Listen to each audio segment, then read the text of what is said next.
How to find private profile settings on Deezer mobile. Hello guys, in today's video I'm gonna show you how to find private profile settings on Deezer mobile. First then open Deezer, and here you will find this settings icon here in the top corner. Click on it and then scroll down until you find this one, private profile.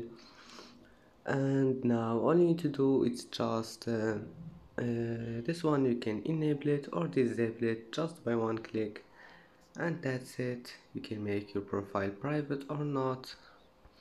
And as you see, that's how to find the private profile settings on Deezer mobile. And that's it for today's video. Don't forget like and don't forget subscribe, and thank you for watching this video until the end and see you in the next video.